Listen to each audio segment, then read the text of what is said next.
Blog Talk Radio.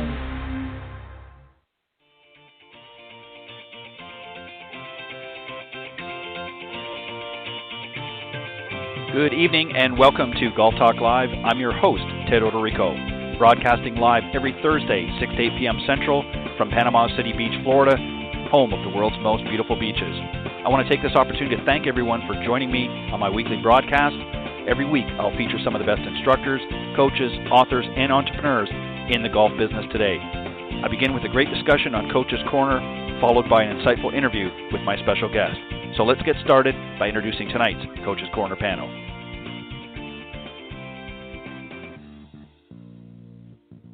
All right, good evening, everybody, and welcome to Golf Talk Live. Once again, I'm Ted Odorico, your host.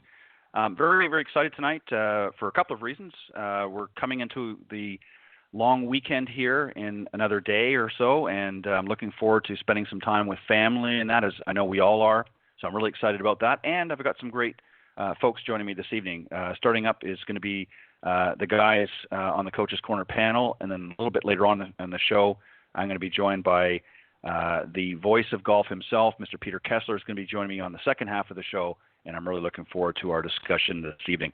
But in the meantime, let me remind everybody, Golf Talk Live is brought to you by the iGolfSports.com network, a live stream broadcast and media production company, and Golf Tips, the game's most in-depth instruction magazine, offering insightful reviews on the latest equipment, tips from top PGA and LPGA teacher professionals designed to help improve your game from tee to green.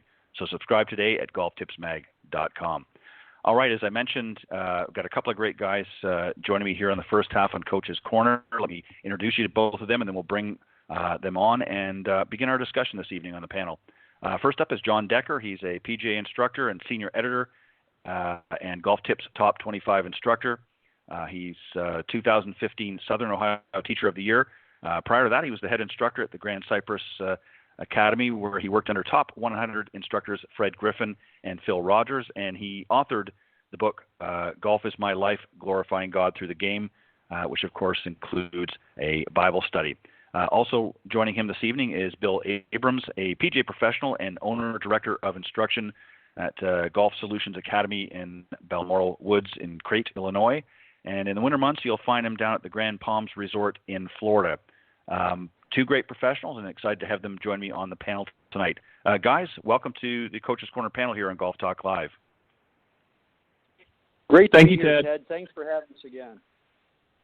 All right. Well, I appreciate it, and we're sort of on the cusp of a major holiday weekend, July 4th, of course, Independence Day here in the United States, and I know everybody's excited and looking forward to some fun family time, and as we all are, and we're grateful for all the sacrifices that have been made over the years to bring freedom to certainly the greatest country that you can ever imagine. So we want to give a shout out to all of the first responders and to all of those that serve in the military for all of the work that they've done over the years to keep everybody safe here in the United States. So we're going to honor them a little bit as we celebrate this holiday weekend.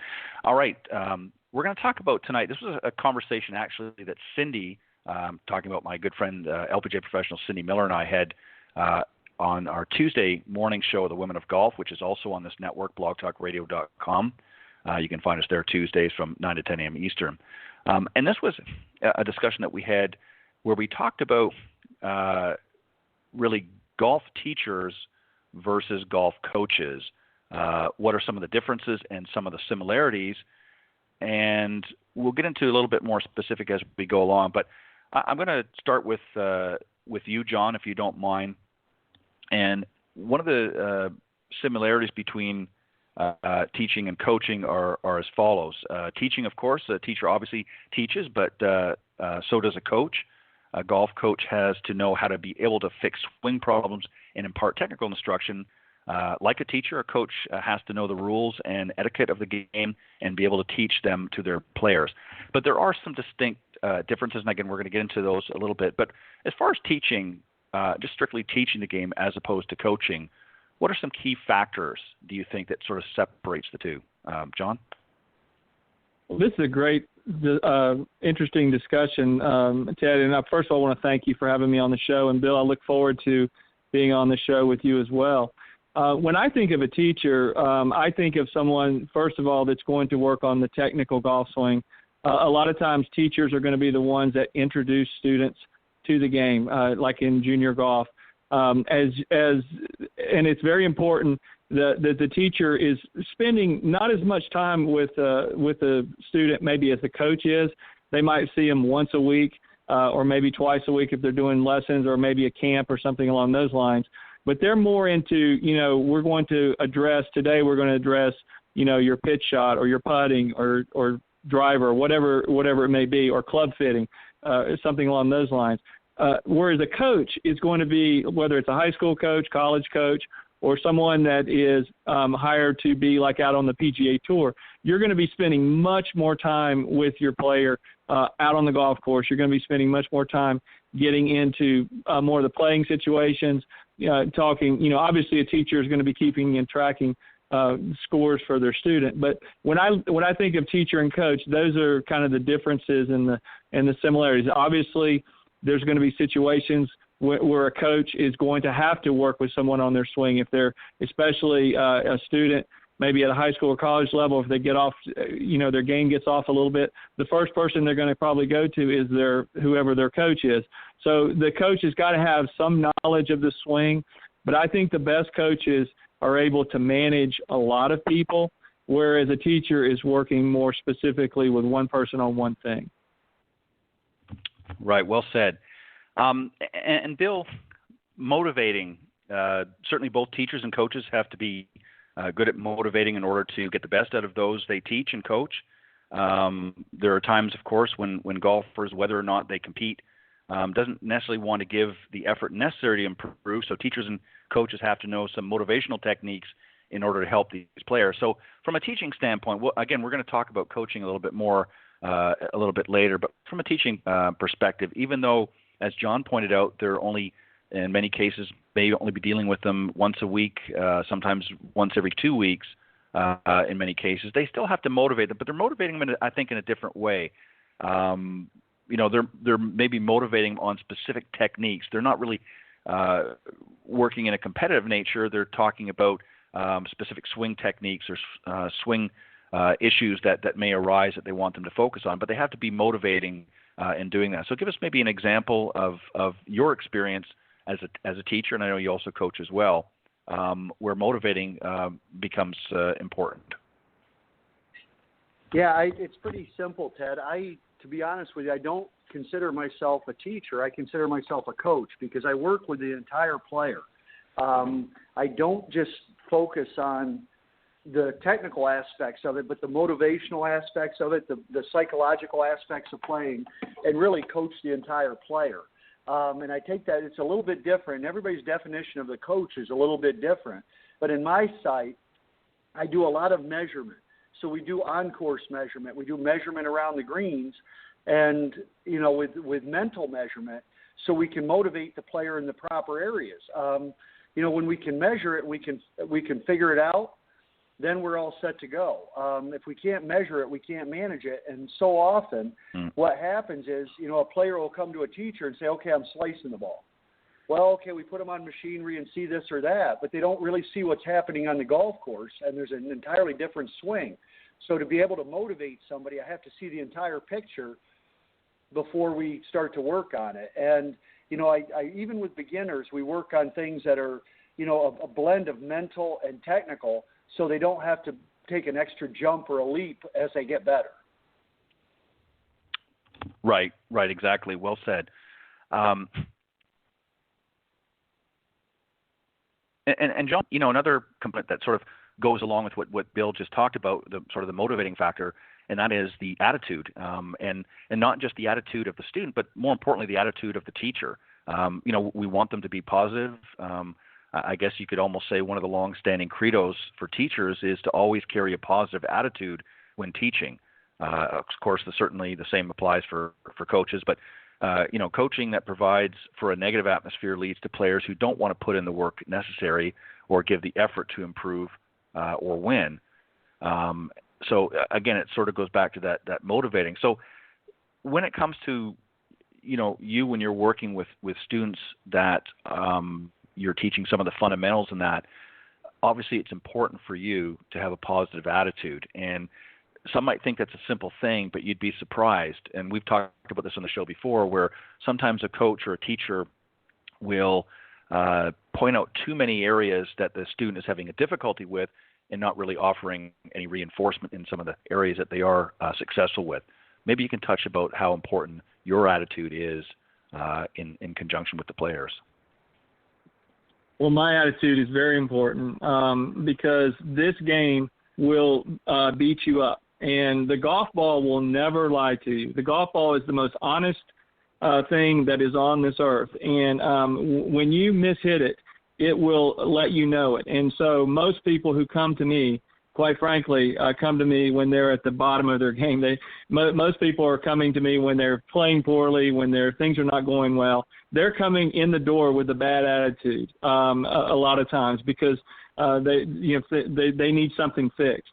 And so a lot of the times when I'm working with players like that, it's important for me to, kind of be there as more than just a teacher, but be there as someone and show support, show empathy, say, yes, I've struggled with that. I've struggled with three putting. I've struggled with, hooking the ball out of bounds, all of those things that we all have as teachers have gone through.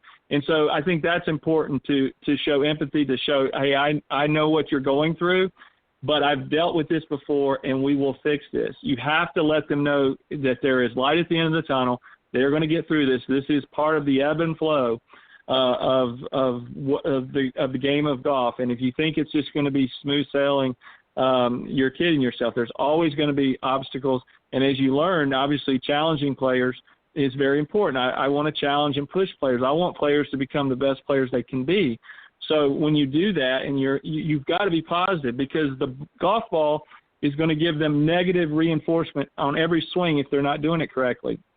And so that means I have to counter that with positive. Okay, you didn't hit that ball well, but you did this correctly. And a lot of times my students they'll do exactly what I want them to do, and they'll hit a poor shot, and I'll say, no, that's okay. You did what I wanted you to do. And normally when they're doing that, by the second or third shot after that, they start really hitting the ball well, if I can see that they're making the change that I want them to make. So having a positive attitude is very important. And that's something I think if you're out there, if you're looking for a PGA golf professional, that's one of the first things that I think that you should look at is, getting a chance to meet them and talk to them, and what kind of attitude are they going to bring to the lesson. Yeah, well said. A lot of times our attitude, on the golf course, as you pointed out earlier, John, is, it can be very difficult. The game can beat you up quite a bit. And, for those that are struggling with areas, and as you mentioned, they're coming out to us to sort of find a solution or a resolution to some of the issues. And again, we want to be upbeat, we want to be encouraging and positive with our instruction, so that when they come there, they're not having a sense or a feeling of, what am I going to do wrong today? They know they're going to make some mistakes along the way. We all do.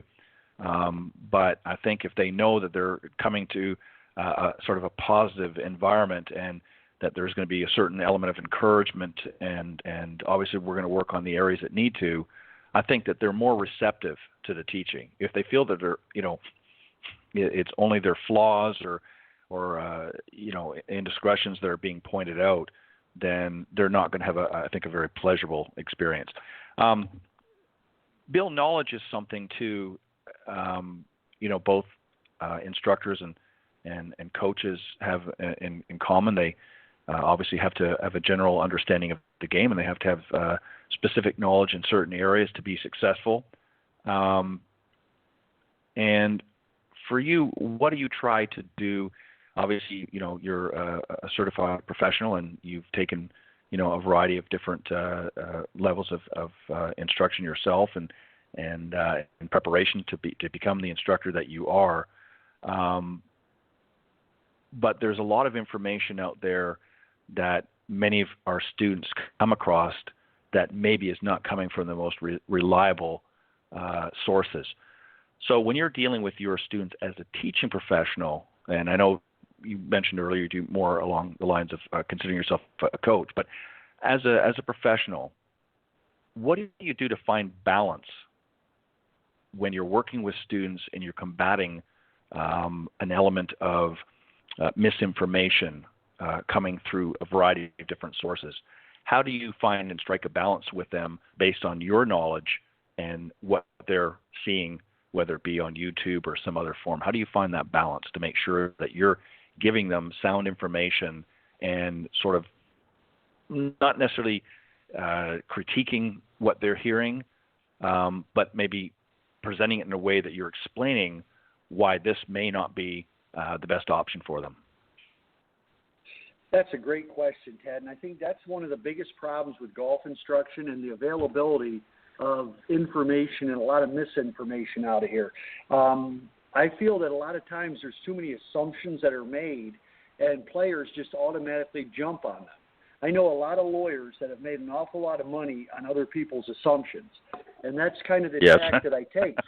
I communicate with the player and ask what they're looking for. I really want to hear what they're doing, and basically it gets down to, if I can give you one shot, when a new player comes to me, if I can give you one shot that'll make you happier with your game and make you want to play more golf, what is it?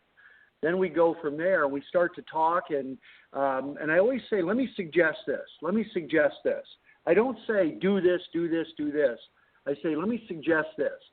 In your case, here's what we're seeing. We'll look at the video. We'll look at some of the measurements on the launch monitor and say, okay, this is what's happening, and here's where we'd like to get to help you be more efficient. So let me suggest we try this. And they'll be like, well, I heard this. I said, okay, that's fine. And then I'll ask them, what are you trying to do in the swing? Well, I'm trying to take it straight back. And I'll say, okay, define what straight back is. And I tell you what, if I got $1 for every time I got a blank look on that, I'd make Trump look like a pauper, for goodness sake. And I say, define what you're trying to do. And they'll be like, well, straight back. I said, well, what's straight back? And they don't have an answer for it. And that opens the conversation now, because they've heard something. They don't quite understand what they're hearing. And then if I can clarify and define it to the player, the communication has been, it almost becomes a complete link right at that point in time. They'll listen to what you're trying to say. Mm-hmm. Yeah, I couldn't agree more. I think that, we all get faced with this new age of technology in every aspect of our life, not just in golf. We get bombarded with a lot of information, and it can be very difficult sorting and sifting through that information. And this is where, and we can't emphasize this enough, for students out there, players, amateurs, however you want to rank yourself, why it's important that you connect with your local professional, because we are trained specifically in certain things that will help you achieve a much better success rate, if you will. And we're going to help you sift through some of that information. We don't want to spend all of our time having to differentiate between what you're hearing and what you're reading, but we can certainly help strike a balance, as I said, in what's really accurate and what's just sort of an opinion. And that's important. And that's where, as Bill just pointed out, that's where knowledge comes from, is as a seasoned professional, and as is Jon and myself, we've taken the extra steps to educate ourselves as golf professionals so that when you come to us, we're able to impart that knowledge from sound. And certainly those things change and evolve over time. We've learned new techniques. We've learned new things along the way, but it's coming from a sound benchmark, if you will, and it's critical. All right, I talked about, in the beginning, I mentioned that there are some similarities, and there are a number of similarities between a teacher professional and a coach, but here we're going to look at some of the differences. And Jon, I'm going to start with you again. Competition. This, of course, is the biggest difference. Coaches prepare players for team or individual competition, while teachers, again, are mainly involved in the teaching and refining of that technique. again, once a teacher starts preparing a player for competition, that teacher is now also a coach, becomes the coach, and coaches need to know the physical, mental, and emotional aspects of competition in order to get their players to perform as optimally as they can. So they need to be familiar with the strategic aspects of the game and the differences in competing at, as an example, stroke play and match play. So, Jon, we kind of have to have many hats, if you will, when you sort of become a coach and you're coaching a player, because it's not just a matter of showing and helping them to understand the golf swing and impact and all of this sort of thing. Now we have to understand what and express what it's going to be like for them in competition and prepare them mentally, physically, and emotionally even in many cases for that competition. You've competed, so you have obviously direct knowledge of that. Explain about the importance of understanding the competition yourself as a coach and how you try to prepare your students for competition. It's funny that you're bringing up this question, because I actually was just talking about this today with a fellow teacher here in Ohio. And we were talking about how you cannot replicate on a lesson tee what you are going to experience in a tournament. I could replicate a shot. I could say, okay, here's the first hole at your golf course that you're going to be playing on, and we could, and try to imagine it. But what I'm talking about are the nerves, are the anxiety, the what we all go through when you're preparing, how you handle yourself, how how soon you get to the, to get your scorecard and check it. You don't want to arrive 15 minutes before your group, and you don't want to show up and be the last one there. Pacing yourself, how you're breathing, all of these things, what you're eating, all of these things you have to experience. And especially for the new golfer, the junior golfer, or maybe even someone on a high school team that's just made the high school team and they're experiencing a tournament for the first time. You have to as a teacher or as a coach, you have to be able to explain to them, this is what you're going to feel, but this is normal. I want you to have a little bit of nerves. I want you to have a little bit of excitement, because that shows you care. But I certainly don't want you to play with fear. I don't want you to go out there and tighten up to where you're playing with fear. So I think it's very important that you share experiences with the players that you've gone through. And in my past, playing on mini tours and the years of playing in section events and all the grind that I went through, I do have some things to draw upon, but also my experience coaching out on the PGA Tour and coaching at the Women's U.S. Open. Those are experiences that I try to draw upon as well, because I talk about, hey, before the PGA Championship, I saw Luke Donald stretching in the locker room. And those are the types of things I try to give them practical things that are going to make an impact in the play. I don't try to sugarcoat it. I try to say, hey, this is what they do. When the tour players get to the driving range, they stretch. And their warm up, they don't start ripping drivers. They go to the putting green and they work their way up to the driver. They may not hit a driver for 35 or 40 minutes when they walk out onto the practice area. So, I try to give them experiences like that, things that I've noticed, what the best players in the world do, so that it'll help their game. Mm-hmm. Yeah, well said. Bill, technology, we've talked about many times on the show from a variety of different viewpoints. But a coach generally needs to make a wider use of technology than, say, a teacher. For example,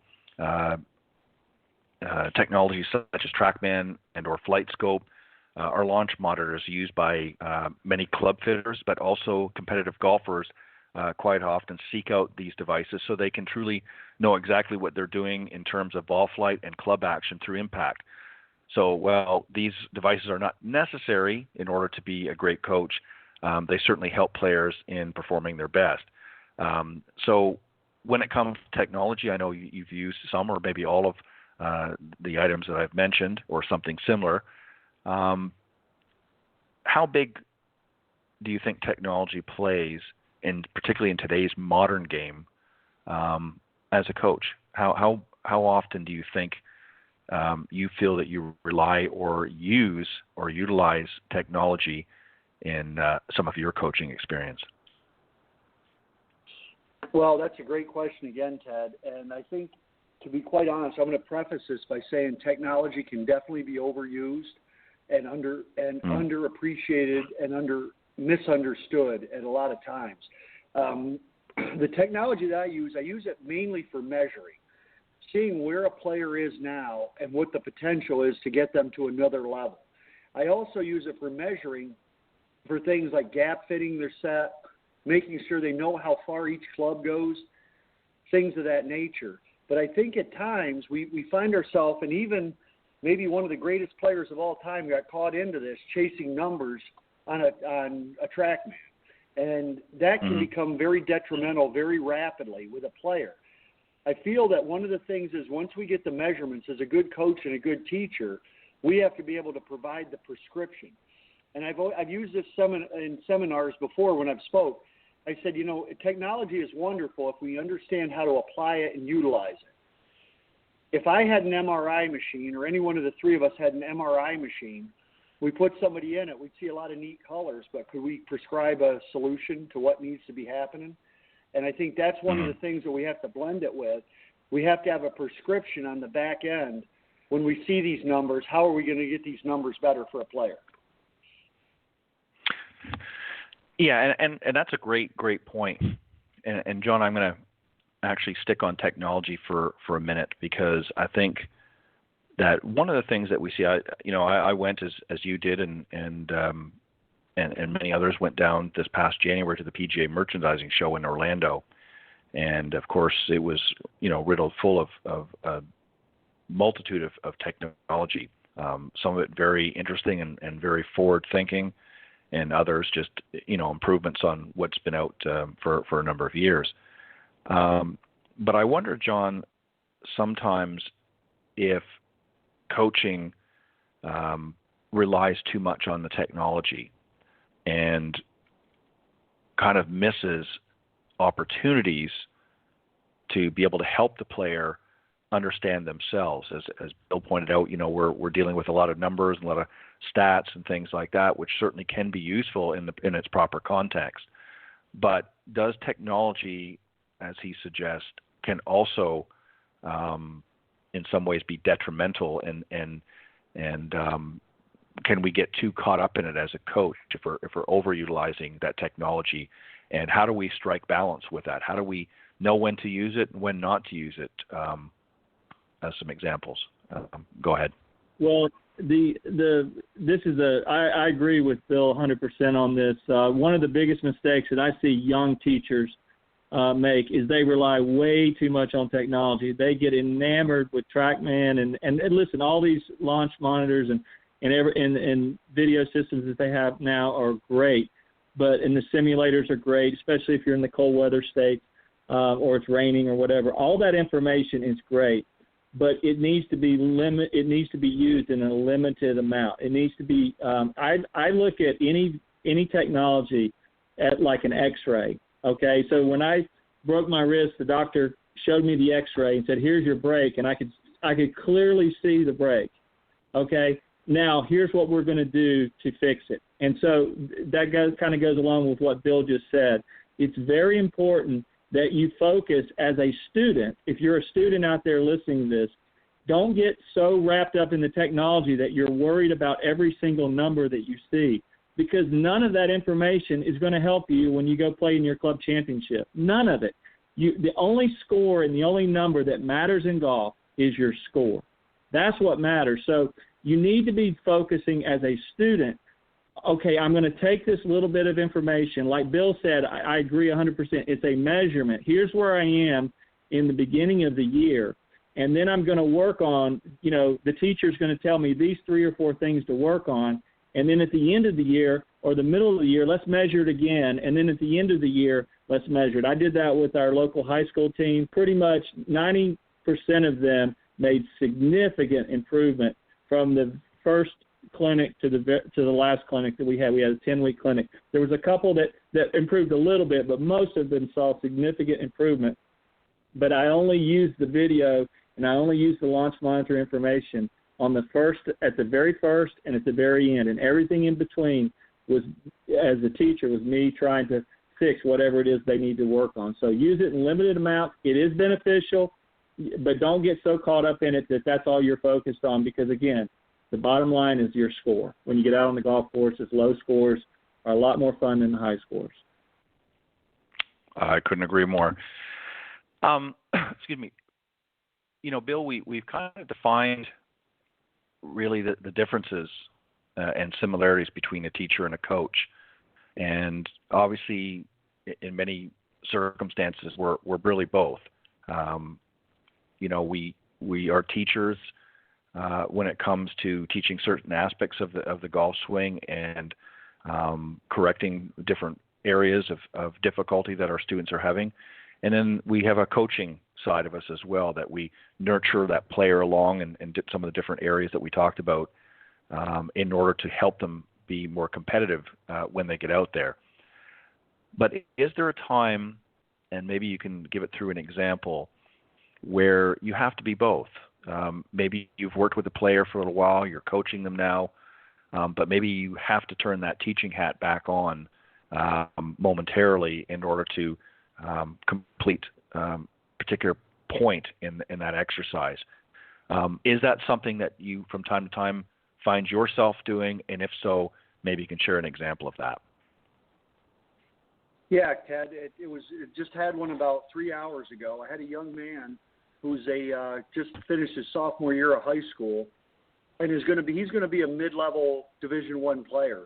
He's got all the tools to do it, and we've been working a lot mentally with him, but physically he ran into a little bit of an issue, looking for a little more distance, and we had to make a little bit of an adjustment to his setup and then his through swing, and we got him back to hitting shots in the pattern that he loved. And, I think that's the thing we have to do, and that's why I don't feel technical. We have to be mechanical and technical and understand the cause and effect of shots, but we also have to be able to communicate that to a player at the same time of how they can mentally handle it. Getting back to what Jon said, we gamify practice a lot of bit and have players create their own pressure on themselves in practice, making practice a heck of a lot harder than playing around the golf is.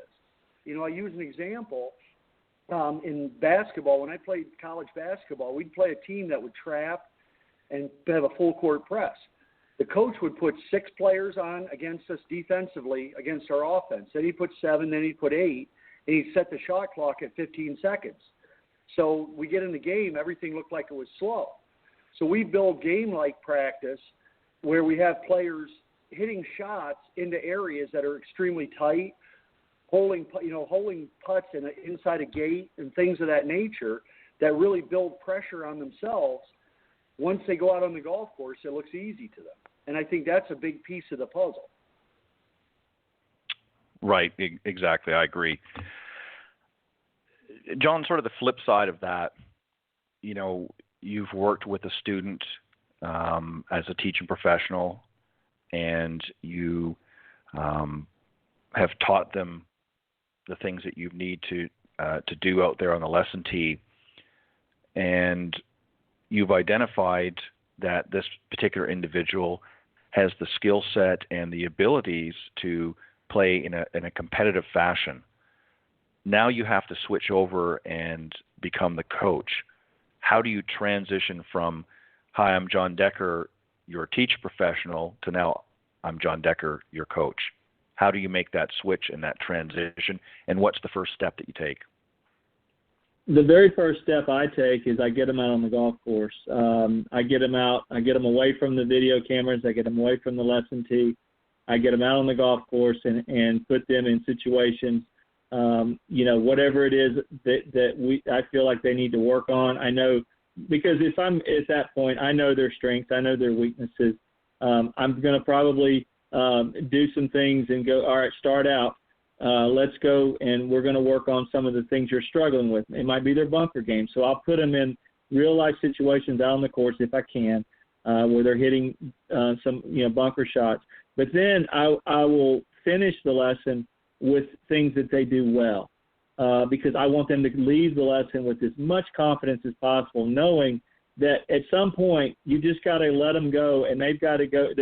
There's times that I've let students go and I felt like they really had it, and then they've gone and they haven't played well. And there's been other situations where I've had players where I thought maybe they were struggling or whatever, and for whatever reason they played really well. So you never know when you let them go as a teacher or a coach, what's going to happen. You have an idea, and all you can do is prepare them. But I tell every one of my students, it's my job to coach you, but it's your job to practice and implement these things. And so if we have that kind of a union where I'm doing my part, you're doing your part, then that's going to give us the best outcome. And then you come back when they're done with their round, you get follow up from them. I tell them, bring me your scorecard. Bring me, I want to know how many greens you hit. I want to know everything that you can do. And if I can go out and watch them play, I go out and watch them play. That always helps. But that's really difficult to do on a consistent basis because it just takes too much time.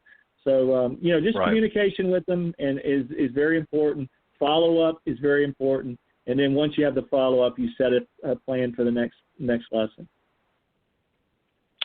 Very good. That's, again, some great answers tonight, guys.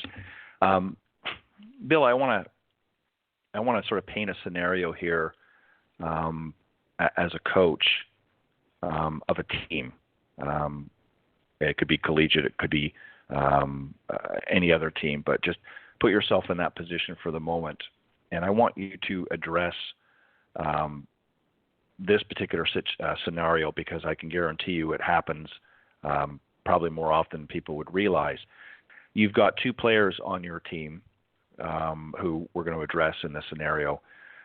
One is quite well accomplished, able to perform many of the tasks needed, but has an extremely negative vibe, shall we say, can, quite often, because of their personality, come across as narcissistic even and that sort of thing. So I'm trying to paint a picture, if you will, of sort of a negative player. Certainly great skill set, but a very negative player. Now you have a player who doesn't share the same level of skill set as the first player, but has a much more positive, uplifting, and just a willing to get in there and grind it out. Sometimes it doesn't go the way they want, but nevertheless they have that. How do you find a way to deal with both scenarios, and how do you get the most of both players to be able to perform well on the team, but also deal with the differences in their personalities? Because one can obviously be very detrimental to the team with negativity and arrogance, if you will, for lack of better words, and another who certainly has the positive side of things, but just doesn't seem to quite get it. How do you handle that scenario? I find a pretty simple way to do it. I'm at the point in the season now with my elite high school players that they've got 3, 4, or 5 tournaments in the bag already. We have a group session on Saturday mornings on the range, and you can already start to see some have played good, some have played great wins, great finishes, but then there's that little lull that's going on. So one of the things I have the players do is we'll hit 5 balls with 5 different clubs at 5 different targets. And I need them to verbally say out and even yell to me one thing that they liked about each shot. Whether it was the trajectory, whether it was the line, what it was. We have to build that sense of there's something good in everything. Okay, I missed the shot, but I hit it on the front edge of the green. Things of that nature. Right. So then we'll go through, we'll do a couple drills, then I'll have them have them hit 5 balls again, tell me 2 things you like. Go ahead and do 3 things that you like. And all of a sudden, those slumped shoulders become better because they realize they're looking at the glass half full versus the glass half empty. And I know that's a little different way to do it, but, it's something that I found over time The ones that have been positive, now all of a sudden they start hitting even better shots. The ones that are negative are finding, okay, I wanted to draw that ball, and I hit it straight or pushed it, and they're all huffy about it. Well, what was good about it? It was still, I hit my start line, and I hit my trajectory. Okay, that's pretty good. You're not going to get the ball to curve the way you want to perfectly every time, but if you get those two things, you're in good shape. So I utilize drills like that bring everybody together. So it's not really focusing on the negative or the positive, but everybody's gaining benefit out of it. In a sense, that's great. I love that. In a sense, really what you are is you're redirecting their focus from what typically they would be looking at, and I think that's good. That you do that, because one of the problems one of the interesting things, I guess, to go back to is when you talk about golf. I mean, golf typically is an individual sport. You go out there and you certainly battle the elements, but you're essentially playing against yourself. But when you put into a team format, there's other people that count on you to pull your weight, and you count on them to reciprocate. And if you've got some, a scenario like I suggested in the team, where you've got some players that maybe are not quite as good, but are there for the team, and then you've got others that feel that they should shine a little bit more, but have that negativity. Sometimes those two kind of rub together, and sometimes it can work out, but many times, more than often not, it creates animosity, and that is not a good thing. So I like your answer. I think that's great that you get them to really focus on a specific task and allow each side to really benefit from that task. And more often than not, I'm sure you would concur, changes the dynamics and their thought process on how they handle and not focusing on, as you pointed out, whether they're drawing the ball as much as they'd like or at all. They're focusing on a separate task. Is that pretty accurate? Yeah, absolutely. That's where we're going with it. It's, you got to find something good in everything as opposed to looking what's wrong. I always ask players to focus on what needs to happen to make the shot go right. Be part of the solution as opposed to being part of the problem. Right, exactly. No, great answer. I love that. John, one of the other things, when we get into the thick of competition, and there's always going to be ups and downs, and struggles along the way, and sometimes you're just not going to make the grade, and so it's a matter of again, similar to what Bill talked about, refocusing the team's effort. So if you have a team that maybe just is not doing well at the beginning of the season, what do you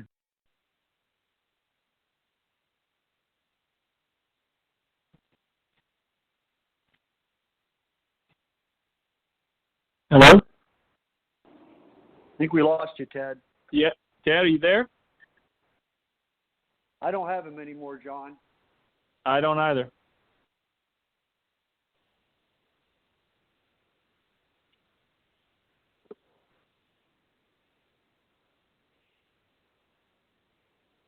I just texted him.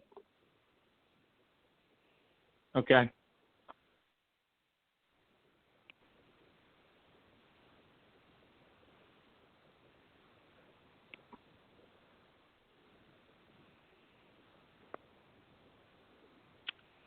Hi, guys. Can you hear me better now? I can hear you now. Okay. I'm sorry. I'm not sure if we had a little glitch there. My apologies. Did you hear my question, John, or did you? You were halfway into it, Ted, okay. And then I lost you. All right. Let me very quickly recap it then. So you've got a team that, as Bill mentioned here just a moment ago, that you've started, got a few tournaments under your belt, sort of thing. But let's say the team is just not, being successful. They're just not winning, and obviously a little depression creeps in. How do you take that team now that's had a rocky start and sort of reshift their focus or their momentum to start seeing positive results? In other words, if the team's starting out a little shaky in the early parts of the season, what do you do? What steps do you do to turn that around and hopefully catapult them into maybe some wins?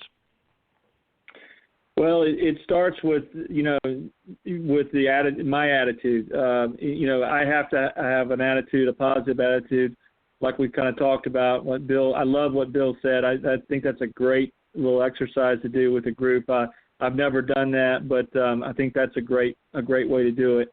I think one of the things that I try to do is I try to let any student, whether it's a golf team or whether it's an individual student, let them know that this is not life or death. I don't want you going out there because what happens is if you start putting pressure on yourself to perform, most people are not going to perform well. We all seem to play our best rounds or hit our best shots kind of when we're relaxed and when we're having fun. So I try to do things to make it fun. Obviously, if they're not winning and they're not playing well, there's problems, and obviously you can't ignore those problems. I'm not going to go in denial. But I also would try to do one of the things I like to do is I like to play a golf course. So whatever the golf course they're going to play the next event, I actually like to play that golf course on the driving range. And I'll say, all right, we're on the first hole, and it's a dogleg ride, and what tee, where are you going to tee up on the tee marker? And everyone, will hit their shot. Basically, I'll tell them go. They'll all hit their shot. They'll go through their pre-shot routine, and then I'll just ask them, all right, where'd your ball go? And one person might say it went in the fairway, next person in the rough, and then I tell them, all right, pick a club and let's go from there. So basically, I'm trying to get them to play golf because obviously you're in the season. You can't make major swing hall changes in the middle of the season if they're struggling. So all you can do is take the game that they have at that point and try to maximize it and really emphasize the short game. And then we do a lot of competition in short game because that is a fast way to lower scores. Everyone can putt better. Everyone can chip the ball closer to the hole. Everyone can hit bunker shots, get them out, more consistently. We can all improve in those areas. No one is perfect in those areas. And so those are areas that where you can, when you're dealing with a team as a coach, where you have the best opportunity to shave strokes immediately, and then just let them know that this is a long-term approach. And I tell this to every one of my students. I tell them, I care more about how you're playing down the road than maybe necessarily today.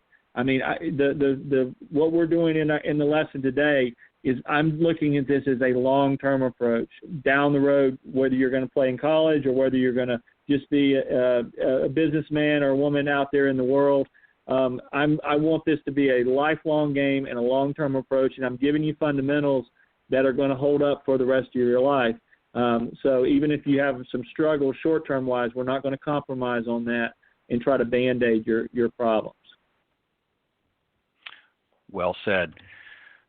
All right, guys, what a great way to wrap up this segment of Coach's Corner. I appreciate you guys, as always, for coming on. And, I always like to hopefully find some interesting discussions. And a lot of people sometimes get confused with what we talked about tonight, whether, what's the differences between a teacher professional and a coach. We hear these names and, sort of buzzing around the industry and have for many years. And, in the beginning it was, your teaching pro or your teaching professional. Then we started hearing more about coaches. So a lot of people don't really understand what the difference is. So hopefully we've shed a little bit of light tonight, and I appreciate the answers that you gave. Very thoughtful and always full of lots of meat, as they say, on the bone. So I appreciate it very much. I'm going to give you guys a chance, as always, to share any ways that the folks, if they want to reach out to you. I know you're busy, but and got lots going on, and during this social distancing, if you will, I know you're out there busy working hard to help build this game up, even during these difficult times. So let's share with the folks some ways that they can reach out to both of you if they want to connect and get some help with their game. So I'm going to go in different order this time. Bill, why don't you go first, and then Jon? Yeah, everybody, the easiest way to catch me is just on my website, BillAbramsGolf.com. It's ABRAMS, just BillAbramsGolf.com. That's got all my contact information and my facilities both in Florida and Illinois. And again, Ted, thanks so much for having us tonight. It's always a pleasure to be on your show. I appreciate it. Thank you very much, Bill, and I hope you get some well-deserved rest this weekend. I know you've been hard at it for the last few months, even despite all that's going on, and hopefully you have an opportunity to enjoy some great quality time with your family through the holiday. So have a great July 4th. John, go ahead. Well, thanks again, Ted, for having us on the show. And Bill, I really enjoyed tonight's discussion, and it's great talking with you again. And to all the listeners out there, I want to wish you a happy and safe 4th of July. For the listeners that want to get in touch with me, I'm on all the social media outlets, Jon Decker Golf Instruction, and I spell my first name Jon, so Jon Decker Golf Instruction. I'm on Facebook, Instagram, Twitter. I've got several hundred videos on YouTube and LinkedIn as well. If you're in the Columbus, Ohio area and you want to reach out, just reach me on social media if you want to do any private instruction. And I'm also doing online instruction, so if you're not in this area and you want to reach me for online instruction, I do that as well. And look for my feature, Fairways to Heaven, and my instructional articles in Golf Tips magazine, where I'm writing articles for the magazine. I'm really excited about that. And my book, Golf is My Life, Glorifying God Through the Game, it's available at Barnes & Noble, Amazon, and Walmart.com. So you can purchase the book if you're interested in that book. And I'm always available for speaking engagements and launching Bible studies as well. So, but again, thank you, Ted, for all you do for us and giving us this platform. We really appreciate it. Well, thank you, guys. And as I mentioned at the top of the show, Golf Tips Magazine, of course, is out there and available. And if you're looking to get somebody a great gift or someone other than yourself or yourself, you can go to golftipsmag.com and subscribe today right online. It's very simple. And as John mentioned, there's some great articles and some great tips in there, not only by his fellow professionals, but by John himself. His Fairways to Heaven featured article is a great article for sure, and you definitely want to check out that. It's a long-running series, and we're looking forward to the next one, and also some great tips in there as well from many of the other professionals. So thank you guys, as always, for doing a great job, and I appreciate you. Stay safe, and have a happy 4th of July to you and your loved ones, and I look forward to having you the next time on Coach's Corner here on Golf Talk Live. Thank you. Thanks again, Ted. Happy Independence Day to everybody. Thanks. Appreciate it. All right. You too. Bye-bye. All right. That was Jon Decker and Bill Abrams joining me on the Coach's Corner panel tonight. We're talking a little bit about some of the differences and the similarities between golf teaching professionals and golf coaches. Hopefully we shed a little bit of light on that. And I apologize for a brief technical issue. It appears they lost me for a moment, so hopefully that won't happen again. But anyways, just to remind everybody, of course, the show airs live every Thursday evening from 6 to 8 p.m. Central here on the blogtalkradio.com network. Best way to go and find us is go to blogtalkradio.com, type in Golf Talk Live, and we will be there front and center. And during Thursday evenings from 6 to 8 p.m. Central, it is a live broadcast. But the broadcasts are auto-recorded, so if you've missed the show and or you can't listen to it during the live broadcast, you can just visit that link anytime afterwards and just scroll down to the on-demand section, and you can check out all of the previously aired shows, including a little bit later tonight's show, and listen to them in their entirety there. Also on Tuesday mornings, I partner up with my good friend, LPGA professional Cindy Miller, and we host together another show called The Women of Golf, and that we really hone and focus on some of the issues and feature some of the great players and also teach professionals and business types as well that are helping to elevate the game for women's golf. And I'm very, very excited to announce, I just confirmed it today, as most of you that follow that show over the last several years, we have featured the winners off of the Symetra Tour. We actually started out this season, our 7th season on the Women of Golf, with one of the early winners. And unfortunately, due to the pandemic, of course, as we all know, the tours shut down for a number of months as we tried to get through this pandemic. And many of them have started playing again. And the Symetra Tour is going to be firing up again, if you will. And I believe their first tournament is going to be the 24th to the 26th of this month. And the following Tuesday, we will be featuring the winner of that event. But before that, on the 21st, we will be having on the show as our first guest, who's been a pretty regular each season to help sort of launch the Symetra Tour new seasons, is the Chief Business Officer, Mike Nichols. He'll be joining us early on the show from 9 to 9:30 Tuesday morning on July 21st. He'll be joining us here on the show, on my Women of Golf show, Tuesday mornings at 9 to 10 a.m. Eastern on the blogtalkradio.com network. So again, go to blogtalkradio.com and type in Women of Golf in that particular case. And again, you can join us live on Tuesday mornings, or if you're not able to join us during the live broadcast, just scroll down to the on-demand section and the archive section there as well, and you can listen to the previously aired show. So I'm really, really excited about that. We're happy to have them back on. We really missed having a lot of these young ladies, and I'm sure they've even more missed not being able to play for several months. But we'll see what happens with the rest of the season. Hopefully, there'll be some exciting tournament play for everybody, and I look forward to, as does Cindy, look forward to having Mike join us back in a couple of weeks. So, all right, my very special guest this evening. Most of you know him, but I'll tell you a little bit about him. He's a golf announcer known as the Voice of Golf for many, many years. He is now a senior editor at Golf Tips magazine, and he is also the executive producer at the iGolfSports.com channel, if you will. And he was the voice of HBO Sports from 1990 through 1995, narrating Peabody, Ace, and Emmy Award-winning documentaries.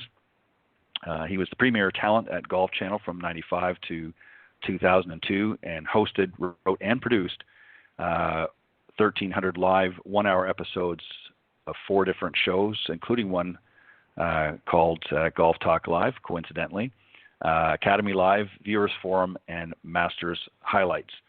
Please welcome my very good friend and my very special guest this evening, Mr. Peter Kessler. Well, good evening, sir. I am so happy to be with you. First of all, congratulations on your acquisition of Golf Tips magazine, which people, of course, know publishes 6 times a year. And really the step up of the first issue over the previous ownership and publisher is such a dramatic increase. It's almost vertical.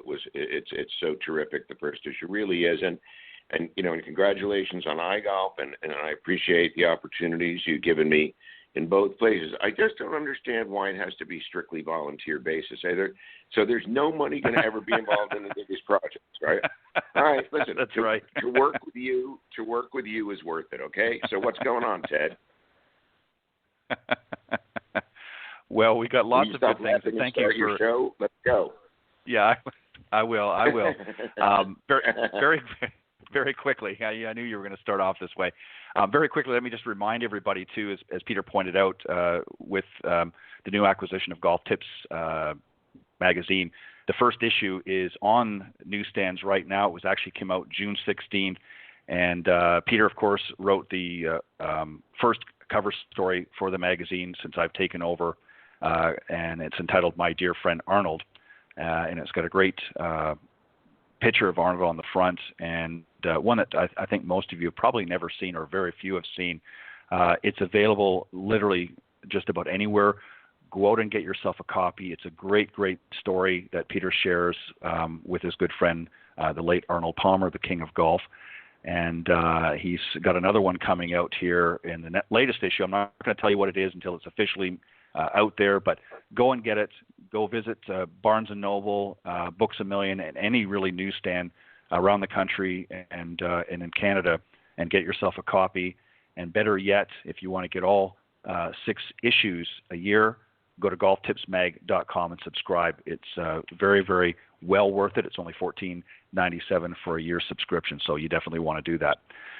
All right, Peter, let's get into our discussion tonight. And we've got some really interesting things that we're going to talk about, or I'm going to let you talk about. You've pointed out that you've gone from, or that we've gone really from watching arguably one of the greatest, if not the greatest player, Jack Nicklaus, hit all kinds of incredible one-iron shots to go ahead and win major championships through his career, particularly in the 60s and the 70s. And now you say that we are at a point where rather than seeing 1 and 2 irons and other long shots hitting into very well guarded greens, that it's really only 5 clubs out of the 14 clubs that players are using. How did we get from hitting 1 irons from virtually every place, if you will, to hitting the easiest 5 clubs in the bag on the Pro Tour? Well, it's a fascinating story, really, because when golf was first golf, and the way I would define golf is that you have free hitting, you have no interference by an opponent, and each segment of a round of golf is completed by holing out, by putting. So those elements all came together in 1404 or 1405. I was there. I can't remember if it was December of 04, January of 05, and so at that point they were really using kind of wooden balls, but it was, it was closer to the game that you and I played growing up than the game we see on tour now. And so after that, a new ball came, and it had a soft leather cover, and it was stuffed with a top hat full of feathers. And they would just open up a tiny little seam in the piece of leather and just keep shoving in wet feathers, which eventually, when they were inside and then sealed, would dry, and they would expand, and it was a hittable ball, and it was naturally called feathery. So in 1856, there became a new ball, and that was made out of gutta percha, from South America, and it bounces like a super ball or any kind of a tennis ball. And so when that material was discovered, that replaced the feathery at the end of the 1850s, and so all the guys who saw that it was coming tried to sell out all their featheries because the new ball was going to be better. But what they found out about the next ball, which was actually called the gutta percha, or the gutty was its, really its nickname, the problem with it was the surface was completely smooth, and it was very difficult to send it where you wanted it to go. But people started to notice that when the balls were scuffed up, that they would fly more aerodynamically true. So that's what led to dimples, the realization that the scuffing of a smooth surface would actually allow you to have lift and to be able to control direction.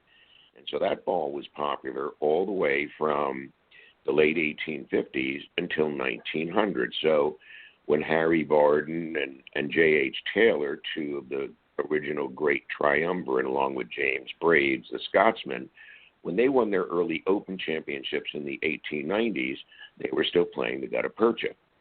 In 1901, a fellow by the name of Haskell goes over to have lunch with his friend at B.F. Goodrich Tire Company. And while he's waiting, he's walking around the plant. He sees the pieces of rubber, and he bounces one, and he says, wow, this has got more lift, certainly, than a gutta percha ball. Maybe this could be the inside of a golf ball. And that became known, obviously, as the Haskell ball. So that was the first modern ball. And really, it changed almost less than 10% in its composition in terms of a change all the way until the 1970s.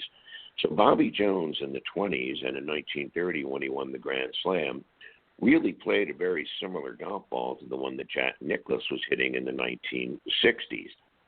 And if you take a look at the distance comparisons between the two, you find out that the reality is one that Jones happened to also be the longest player of his time, as Jack was in his time, and yet they both chose to hit 4 irons 180 yards, Jones in the 20s in 1930 and Jack from 1950 all the way until the mid-70s. And so what happened in the so you could really compare eras, unless you want to, you could compare eras very successfully right through the Nicklaus era, say through 1974-5, when he had won, therefore, most of his major championships. So you could compare, because the ball of 1930 was the ball of 1970 still, almost 100% so, hence the same yardages Jones and Nicklaus had 30 years apart. But in the 1970s, Titleists started to look at dimple patterns, and they came up with a pattern that was called icosahedron. And a friend of mine said, oh, that's Bernie Hedron's house. And so the icosahedron was an unusual take on resurfacing the ball.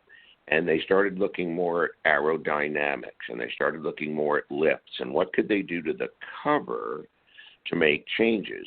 So in the 70s, changes started to be made.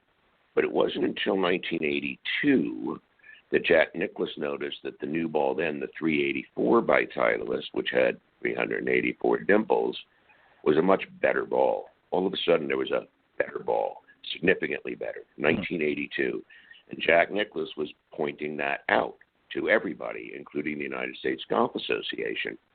So he said the 384 is too easy to hit. It's too easy to hit in a crosswind. You can control it better. You can change your trajectory. You can do more things with it. And the negative effects have been reduced because the amount of curvature was then reduced. So that was in 82. Now, in 1991 and 2, Callaway started to release their original Big Bertha, which was the first big-headed driver. And, of course, the driver sizes now are even bigger than the Big Bertha in the early 90s. So what you had happen starting in 93 was the balls had become significantly better. Now there was a piece of equipment that made it easier to hit them straight. The harder you hit it, the straighter it went. In the days before that on tour, the driver was the hardest club to hit, the hardest, because it had the least loft. The face was closer to vertical than any other club. The more vertical it is, the more difficult it is to hit it straight, and the more difficult it is to be able to control side spin. So now the driver all of a sudden in the early 90s was becoming the easiest club to hit. Now from 1993 through 2003, the average distance on tour increased just over 27 yards per player, which was a net average of 10% between 93, combination of the ball, which was now the Pro V1 of 2000, which was the latest iteration of a ball that was the manufacturers were taking advantage of the regulations now, starting in 2000, to really use science and physics to try to launch the ball farther than ever. All of a sudden, distance went from being 20% of the examination on tour to then 50%, and today in 2020, it's now 80%. Distance used to be relative, so if Jack was playing with a slightly shorter hitter in his and the other player's prime, Jack would be 15 yards ahead, 20 yards ahead, whatever it was, but it wouldn't be a crazy number. And Jack, who was a longer player, could get to the green where the other guy might have to lay up in front. But now it's no longer relative distance that's interesting to manufacturers and the players who are on the tour. It's absolute distance. Well, absolute distance is problematic. Imagine having in baseball a 900-foot home run is the average instead of somewhere in the high 300s. The ball would get out of the ballpark literally itself so quickly you couldn't even follow the flight, just like you can't follow a golf ball anymore when it's hit by a good player because it gets out there too quickly. So from 2003 till today, the combination of the Pro V1 and subsequent improvements have added another 28 yards. So you pick up 55 yards in difference from 1993 to 2020. So Phil Mickelson this year at 50 is now hitting the ball, guess how many yards? 55 yards longer than he did when he was 30. So I'm sure it has nothing to do with In-N-Out Burger. And we know it has nothing to do with his physical routine, which is not much. It's sometimes he's on and sometimes he's off. So now you have a golf ball that flies from the tee 55 yards farther than it did previously. And so now absolute distance has become the holy grail. And as a result of that, we have players driving on tour par 4 holes that used to have to be reached with a mid-iron. And so they're literally driving greens. I saw a video last week of a fellow who almost holed out on a par 4, and the hole was over 400 yards, but he holed out almost from the tee, left it an inch from the hole. And I said, well, then it's not a par 4 anymore, is it? Now it's a par 3 if you can hit it in one, if you're a long hitter with ability and today's equipment. And remember, for them, you know, that equipment, as it's individualized, is so fine-tuned that it's as accurate as the prescription in your eyeglasses. That's how much detail goes into perfecting the matchup, and that's why fitting is a rage among young people, because they think if they get fit properly, they'll play better, which they might if they have a good swing, but at least you'll have the implements in your hand that you can use to maximum effect. So the guys on tour, they're getting their stuff tweaked every week. They get new wedges every week, so the grooves are deep and fresh and sharp. And so you have equipment now that doesn't require using everything in your bag. Joe's, you know, at one time carried 18 clubs and would hit them all. Jack, of course, carried 14, but he'd hit them all. If you hit your 1-iron, you're going to hit every other club too. And so now we have a situation where pro golf is uninteresting because they only have to hit their driver and 4 wedges or a 9-iron sometimes, and that's the whole game. And that's a bore as a spectator and as a fan and as somebody who wants to see great approach shots. You know, if there was no such thing ever as a 5-iron recovery from an awkward angle over a bunker you don't want to necessarily have to go over at the green, and then it slopes away, that was a tough shot. So Seve could hit it, Arnold could hit it, Walter Hagen could hit it, Tiger could hit it, but we can't hit it. We can hit a wedge. So the recovery shot with the mid-iron is now a thing of the past. And if there hadn't been the 5-iron recovery shot from the awkward angle, there would have been no Walter Hagen. There would have been no Tiger Woods. There would have been no Phil Mickelson. There would have been, you know, so there would have been no Seve Ballesteros for sure. So we've taken away a critical part of the game, which is approach play. And so now the driver's worth 80% of your score, where it used to be 20. So everything's out of whack. Yeah, it's. I would agree 100% with that.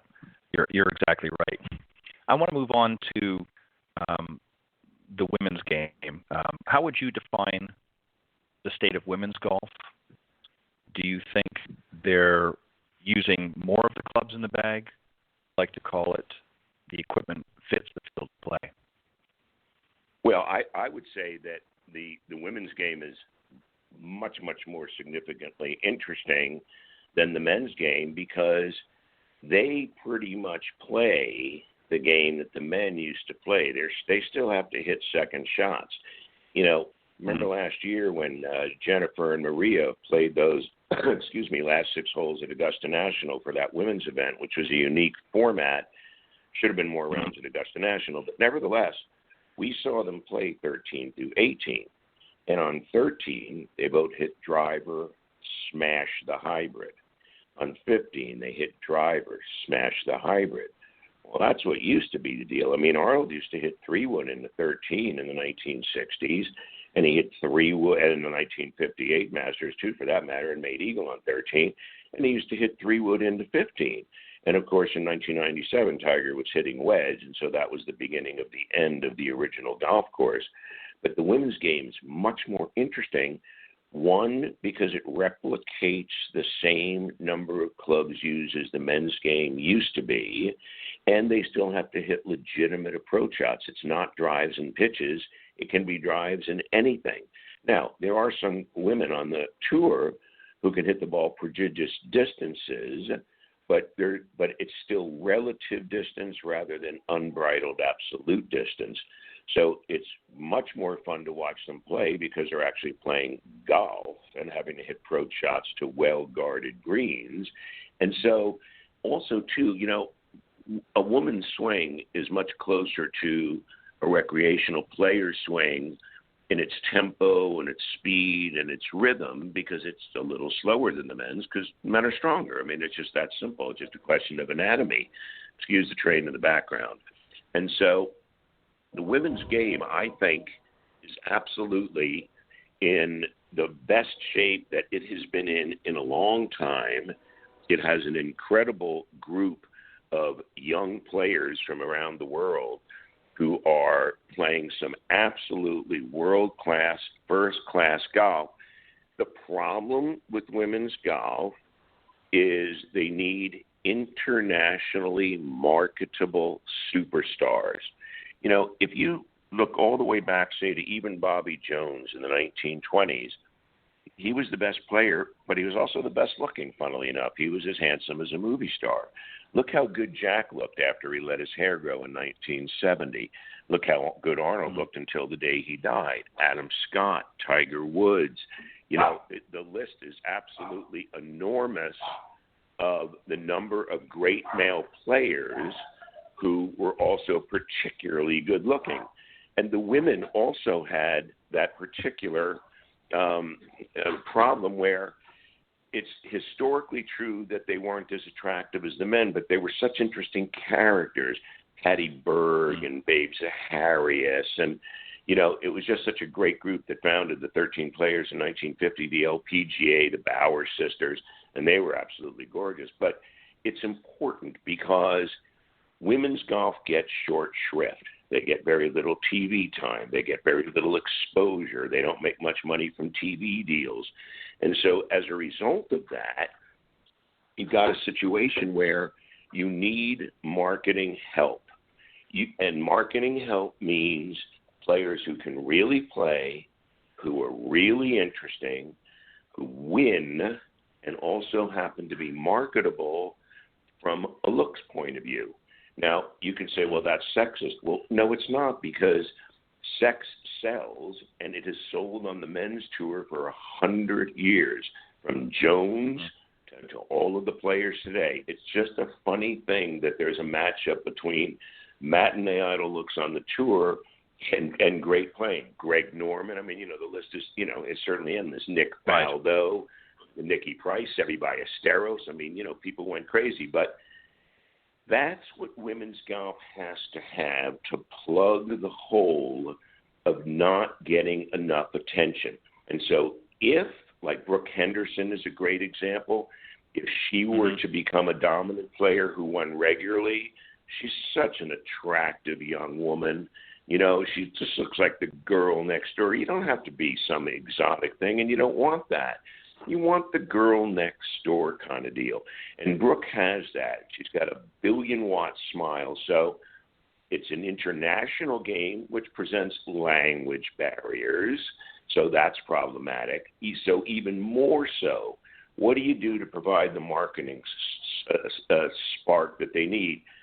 You hope that the best players become marketable players. They don't have to be good looking, but then have a great personality, be interesting on camera, make it so people overlook your looks, you know. And Dustin Hoffman was a great movie star, but he wasn't exactly a handsome guy. And so it's not required if you have personality, if you have game, if you can fill it up with other stuff, then looks become less important.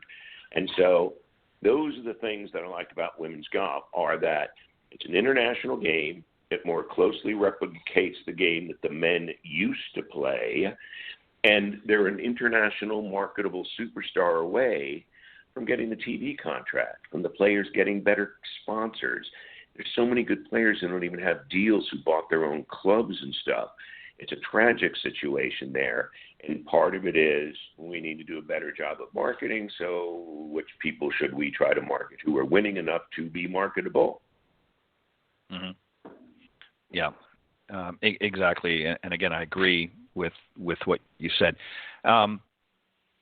If Peter, if the requirements from getting ball from tee to green is simpler now than it used to be, how do we in today's era identify what it takes to be considered a great player as opposed to when Jack was in his prime? Well, it's tougher now because you could easily compare Jones to Hogan and Hogan to Nicklaus because they basically all play the same equipment, like literally played the same equipment, except Jones finished his career with hickory, and then steel shafts really became popular in 1933 when Byron Nelson was the first guy who was going to be in his prime soon to make the switch from hickory to steel, which took about 10 seconds. This business about hickory being whippy and harder to control and you have to timing issues, that's completely untrue. If you ever looked at one of Bobby Jones' clubs, things like it's like a piece of steel. It's just that steel lets you to make a more upright swing than hickory because there is more torque in hickory. So, yes, the change made sense because it was easier to hit, but yet hickory wasn't hard for great players to hit, and it took them all 2 minutes to make the switch. Sarazen still won before steel and after steel came into vogue. And so because you can do all that comparison in the previous century, really right up to just about 2000 when the Pro V1 came along. Because remember, Tiger's distance was less a function of equipment and more a function of, oh, my God, is he unbelievable? He's, one of those once in 100 years kind of guy or 4 times in 100 years kind of a guy. So in Tiger's case, it had less to do with the equipment because he could have done it with any equipment. So now I think it's tough because, you look at the leaderboards, just in the last few weeks and you look at some of the top 10 names and you say, I never even heard of that person. My son's in a pool, and I don't usually like to guess who's going to win, but I help him with his picks. And I said to him recently, it's going to be really hard this year. I said, because driving is so disproportionately a part of the deal that if you can bomb it and just hit good shots from 80 yards and make your putts, you're going to win without displaying a complete game. And that's the problem. We're not displaying a complete game anymore, but still, it's not the player's fault. It's not Dustin Johnson's fault that he never hit a club, except in 2018, the whole calendar year, the longest second shot that Dustin Johnson hit to any par 4 in the world, the longest club was a 7-iron, except for one occasion where he hit a 6-iron second shot, which he referred to as a long iron. Okay, so that's where we are now. That used to be the middle club in the bag.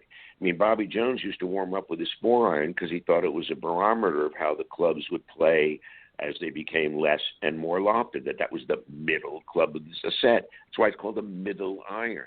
It's not because the number, it's because it's the middle club in the bag. So now if you're only using 5 clubs, it's hard to compare yourself with anybody unless they too are using 5 clubs.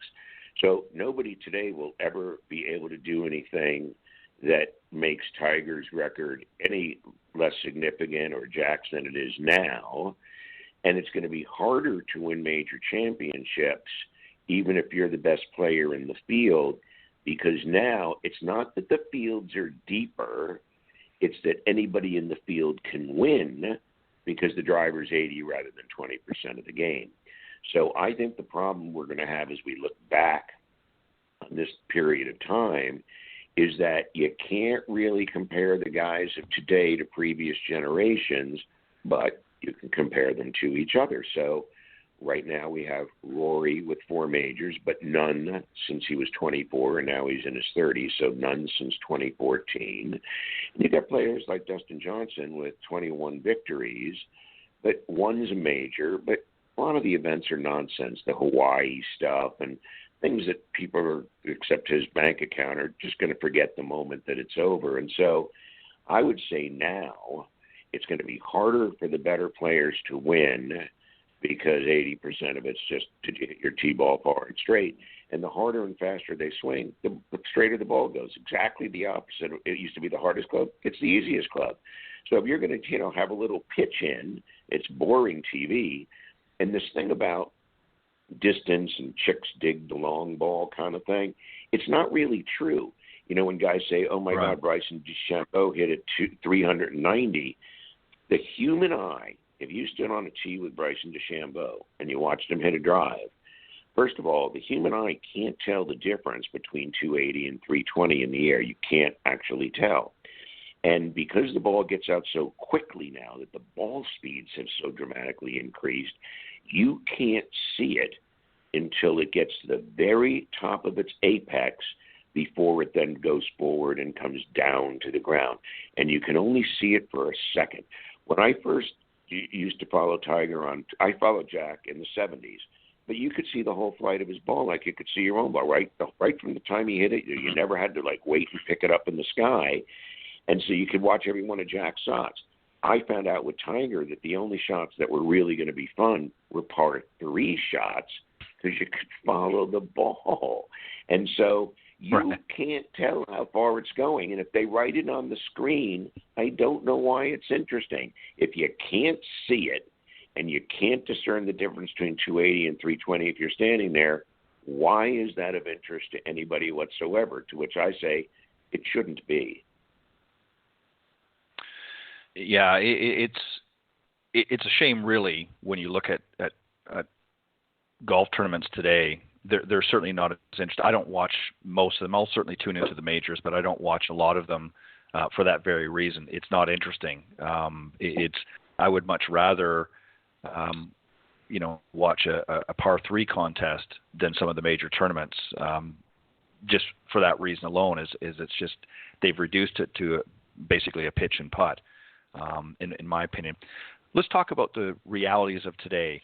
We're going through this pandemic, and as a result, some of the things that we're not going to see, at least in the interim, are spectators at events, having to monitor social distancing, of course. We're not going to see patrons at the Masters, which has been certainly part of the enjoyment of the event besides the tournament itself. And we're not likely going to see fans at this year's U.S. Open, which is going to be held this September at Winged Foot. How is this going to affect the game, do you think, across the board? Well, I think we've already got a big problem right now because, we already have no fans for events, and yet you still got players testing positive for COVID-19, and you're having a few every week.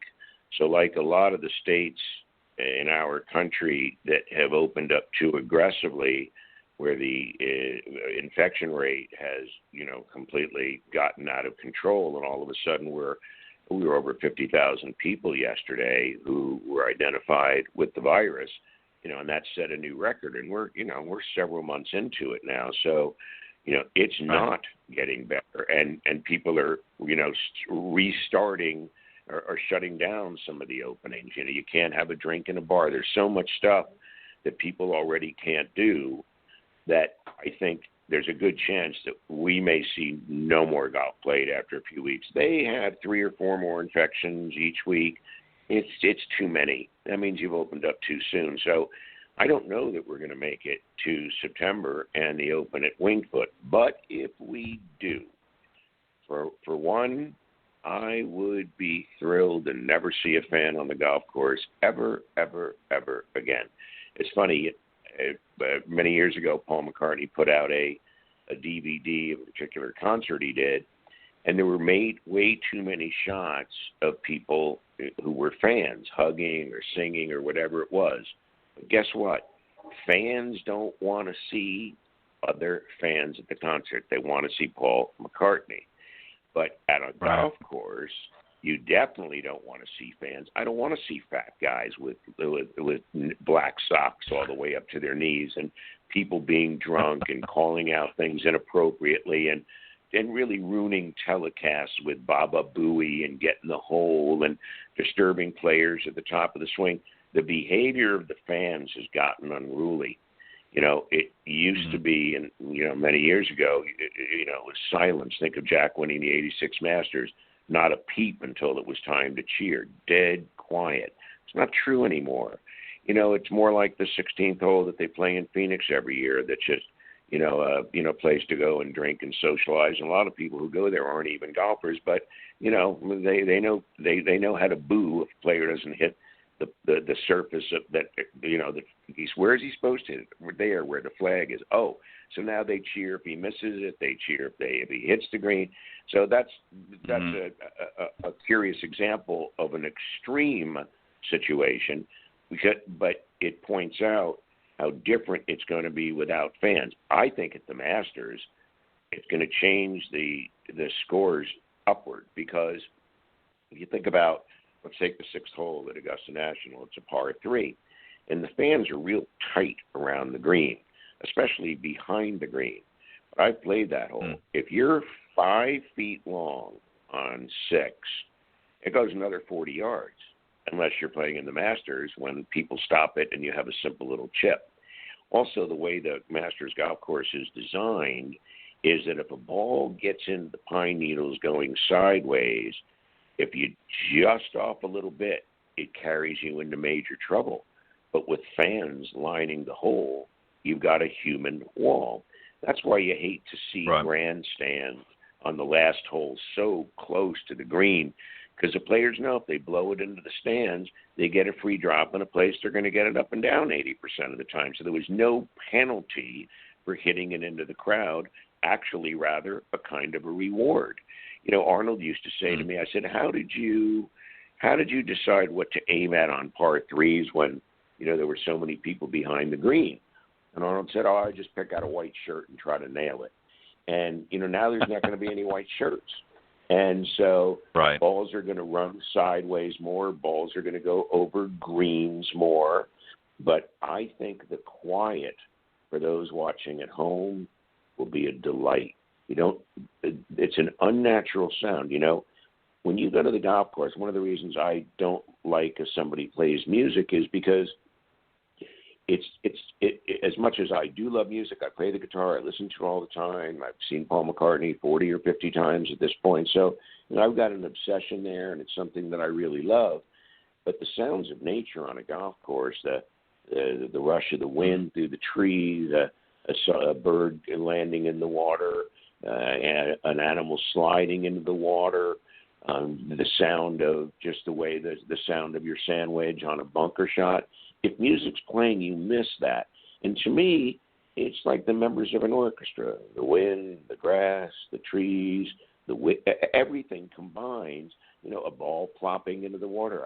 I want to hear that sound. I hope it's not my ball, but you want to hear that sound.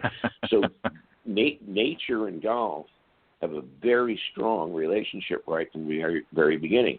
It can be, there's an onlyness to being on a golf course where it's, when you're hitting your shot, you're not aware of who's there. If you're focusing on just your shot, and there is no crowd noise. It's just nature and quiet sounds. But at a professional tournament, it's like, going to the circus. And so I, for one, as a fan of golf and someone who likes to play golf, I would prefer that there be none of that noise and that we do get the sound of nature. And maybe you can pick up the wind blowing if the crowds aren't screaming and stopping balls and drinking too much. And we're in the middle of a virus. So I believe it's going to be a long time, Ted, until spectators are allowed in, because the very nature of spectating a golf event means that there's zero chance of social distancing. Even now at the Masters, it's funny. I remember when I went in 1995 with Arnold and Winnie Palmer, that was on, he was 65, he just turned 65, and that was his last Masters as a competitor.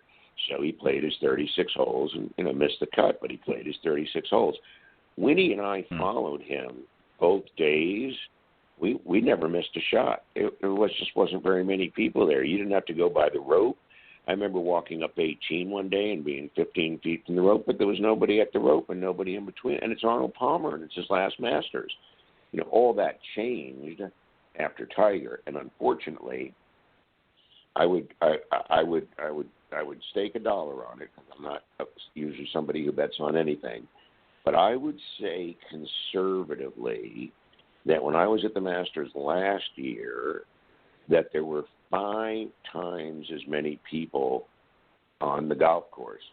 And the problem with Augusta National from a spectating point of view is the fact that it's built on the side of a hill, which is 45 degrees. So the holes go down the hill like number 10 and like number 9, and they at 9 on the tee shot, but uphill on the second shot. Number 18 at Augusta National, I mean, that's like walking up a ski slope. Until you've done that walk, I remember when I went with Winnie, that was my first Masters, was 95.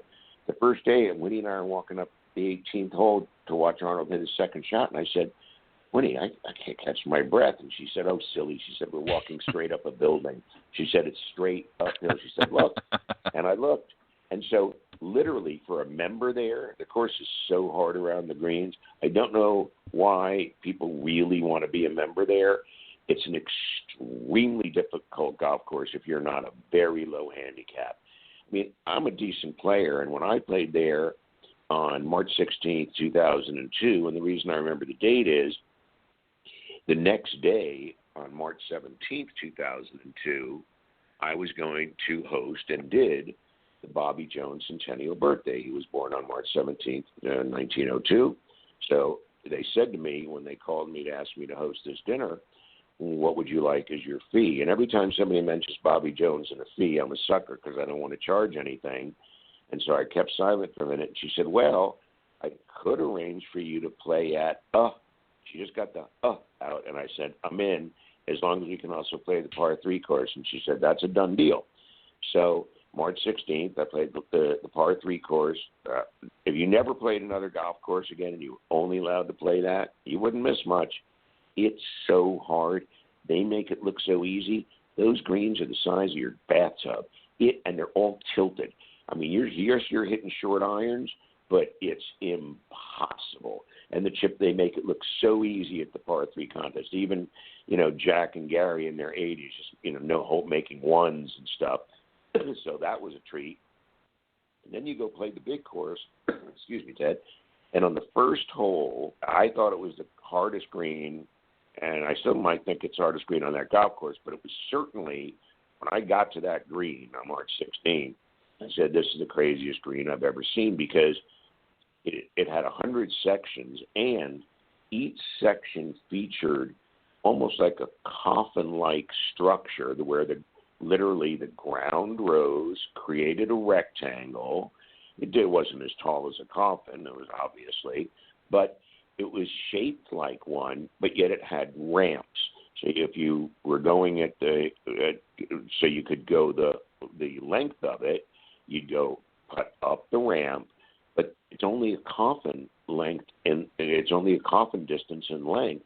And so if you go up the ramp and you have just a smidge too much speed, you go down the ramp on the other side. You could be there for a week.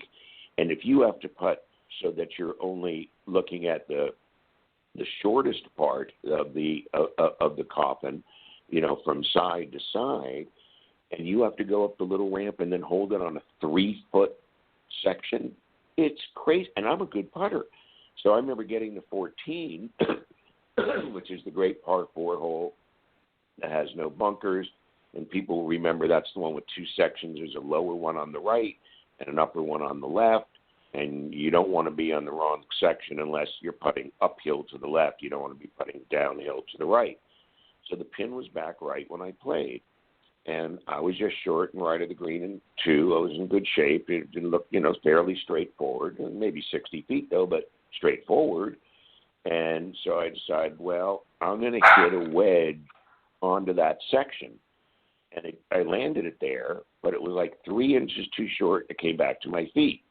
And I said, oh, okay, I'll take a 6-iron, and I'll make sure I get this all the way to the hole. I did. It came back to my feet. I took out a putter. I decided, okay, I'll just roll it along the ground. I should be able to get it around the hole. Came back to my feet. So I left my position. I walked all the way up to the hole. I walked behind the green, and I went, wow, there's only one way you can putt this, which is you have to intentionally go 10 or 12 feet past the hole to make sure that you have still a makeable, but certainly not an easy now, 10 to 12 feet putt. So then I went back down to the side. I putted. I knocked it onto the back fringe, knocked it in from 15 feet, made my 7. And so for people who were members there, it's just impossible. Now, the next night was interesting because, Bobby Jones, the goldenest hero of the golden age of sports. And, of course, he was, immensely popular when they formed the Masters during the Depression, which is really how the thing got done. And Bobby Jones leaning on all of his relationships, in the classic era of sports writers, Grantland Rice and Red Smith. I mean, there's an incredible number of great writers. And what happened was, in the early days of the Masters, the first Masters was in March, and it was scheduled so when the Grapefruit League, the games between professional baseball teams that were held in Florida to get ready for the season, the sports writers at the end of that period would then take a train north to go back generally to New York or Chicago, where the big papers were. So Clifford Roberts, who co-founded the Masters and Augusta National with Bobby Jones, arranged for a private car when the exhibition season was over to take all the sports writers from Florida up to Augusta National. And so they did that the first year. They paid all of their expenses. They made Grantland Rice a member, the preeminent writer of his day, close friend of Bobby Jones, an avid golfer. I don't know necessarily a good golfer, but certainly an avid golfer, really loved the game. And that's what helped put it on the map, was that Bobby Jones was still popular, and the sports writers put the sucker on the map. So the March 17th of 2002 at the dinner, it was 1,000 people in black tie. And it was the largest ever gathering of Jones relatives. Definitely the entire extended family was there. All of the friends that were still living, all the law partners, anybody he'd ever done business with, people from Coca-Cola, which is how Bobby Jones really made his money, was by buying Coca-Cola stock. And actually, it was baseball player Ty Cobb who was the first one to tip him off to buy it. And then, of course, the guy who ran Coca-Cola, Mr. Woodruff, said, Bobby, just load up, dude. And so Jones made his money that way. So when I got to, well before I got to the dinner, I knew that this particular crowd was going to know every Bobby Jones story that there ever was. And like, what could I possibly tell them as an opening remark that at least 10 of them didn't know? So I had one story. And the story was this. I said, many years ago, at the time it was about 12 years ago, I said I got home around midnight from a business trip, and I got to bed just after midnight. And a little while later, my wife Janet said to me, woke me up and said, honey, we're going to have the baby tonight. And I said, you're not going to believe this. I said, but now it's March 17th. You know what that is? That's Bobby Jones's birthday. We're going to have a child on Bobby Jones's birthday. And she looked at me and said, it's my birthday too. So she was born on March 17th. And so my youngest son was born on March 17th. So I figured when I gave the remarks, nobody else had been in the bedroom that particular night, and it was probably a safe story to tell. That was still a Bobby Jones story. But I can still remember the light was on, and I said to her, Bobby Jones's birthday. And with her soft blue eyes, she looked at me and said, it's my birthday too. So it was a great way to start the evening, and it was a fantastic experience. And and so it's the only tournament now, though, Ted, that can adjust to, and this really goes back to the beginning of our conversation, that can adjust to the fact that the equipment no longer fits the field of play. It's 900-foot home runs instead of 420-foot home runs if you really get one. Mm-hmm. And so they've essentially bought up the whole city. They just bought the last strip mall that was closer. They bought a street and turned it into a tee for the fifth hole. But here's the interesting thing, Ted. Last year, the year before last, they bought the ninth hole of the adjoining golf course, which is Augusta Country Club. And in 1930, before Bobby Jones went and won the four majors, the only person to ever do it in 1 year, and for him it was the two opens and the two amateurs because he was an amateur. But earlier that year, he decided to play a couple of tune-up events, and one of them was at Augusta Country Club. And after it was all over, and after the Masters started, and Jones started to get older, he would point over to Augusta Country Club through the trees and say, "That is where I played my best golf in 1930, before the majors began," which could have been true given that he had an 18-shot lead with 5 holes to play. And then there was a rainstorm, so they sat it out. Baseball player Ty Cobb was with him. So Jones makes a couple of sloppy doubles and whatever coming in, and he wins by 13, and Ty Cobb just, according to Jones, dressed him down like no one had ever done before. Said that's not how you compete, and this and that and the other thing. But so about 18 months ago, Augusta National acquired the 9th hole, which runs contiguous to the 13th hole, and it goes past the 13th tee. So now they have 25 more yards to move the tee back. But they haven't done it. They haven't moved it back. And if they move it back and they just move it 5 feet more to the left, and you won't be able to go over the trees on the left. And that's what I don't understand about the present tee is if they just positioned it slightly left of its current position, then you'd be forced to hit a draw around the corner where now guys like Bubba just aim it over the trees with a cut and then they've got a wedge in. That's not a golf hole anymore. That's not an anything anymore. Not the intention of the hole. It was meant to be a par 4.5. That if you were in position, you could have a go. So you could make a 3 or a 4, but you could also make a 7 if you found yourself in the trouble that's in front of and behind that particular green. You got water and bunkers and hills and OB left. And so he didn't move the tee back, and I keep paying attention to it. And that makes me believe Fred Ridley, who was a U.S. amateur champion and now runs Augusta National and the Masters, Fred Ridley is going to be the guy to address the issue of drivers going from 20% of the importance to 80% because he's refusing to move the tee. What does that mean? That means he's putting out a message. That means he's saying to the USGA, I'm giving you a chance to fix this. And it's a funny thing, too, because it's not entirely the United States Golf Association's fault. They made up a set of rules for manufacturers. And historically, really, until what we talked about earlier, the dimple pattern change in the 70s and the 384 ball in the early 80s, there hadn't been, there hadn't been reason to do anything as far as USGA was concerned because manufacturers weren't taking advantage of physics with whatever the current rules were then. But they are taking advantage of them now. The USGA did not intend for there to be unbridled distance and to test the walls of physics, but the manufacturers figured out how to use science to get us to where we are today. So it's more a question of the manufacturers figuring out, you know what, this is a gray area, and those guys aren't scientists, and so we are, and so we're going to take advantage of this loophole of this opening, and that's why the distance increased, because the manufacturers figured out a way under the rules to do that. It wasn't really the USGA's intention, but they're responsible for the rules, and they have way more than enough evidence to conclude that they need to tighten things up. And that means you do 2 things. There's only 2 obvious conclusions you can draw to make this change, and it has nothing to do with rough or the golf course. Leave the golf courses alone. What you do is you do it in a couple of steps.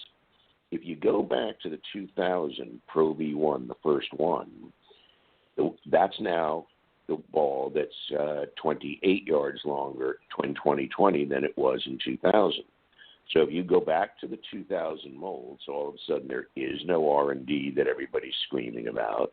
There is no research. They didn't throw the mold away. You make the balls out of the 2000 mold for those players only if you're on tour and playing the majors. But you let recreational players buy that ball so they can still play what the pros play. But why would a bunch of plonkers like us want to hit a ball that goes shorter? I won't, but you make it available. And so you're talking about 200 guys out of 70 million people that play golf at least once a month around the world. So there's 28 yards.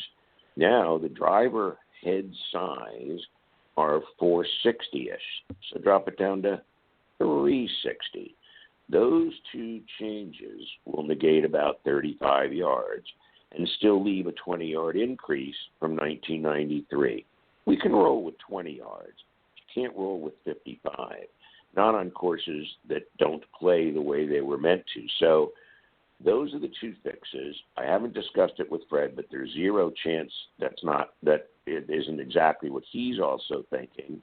And I'm telling you, Teddy, I think they're not moving the tee back as a warning shot across the bow. If you don't fix this USGA, we're going to fix it. How?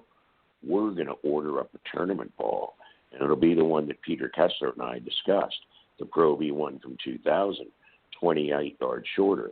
And you guess what we're going to do next year? We're going to limit the driver head sizes. So he can do those two things at the Masters because it's an invitational event. You play by their rules. Mm-hmm. You call the people who show up to watch patrons instead of fans or spectators. So it's an event unto itself, controlled by them, not controlled like the U.S. Open is by the USGA, not controlled like a PGA Tour event by the PGA Tour. This stands alone. So they're the one group of people who can actually make the changes in consecutive years by reducing the ball back to the 2000. Next year, reduce the head size. People are going to catch on. The USGA is going to have to climb on board.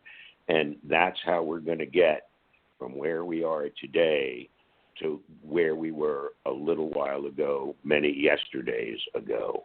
So that's going to be the final fix, is those two things. But then what's going to happen? The manufacturers will figure out a way to exploit that.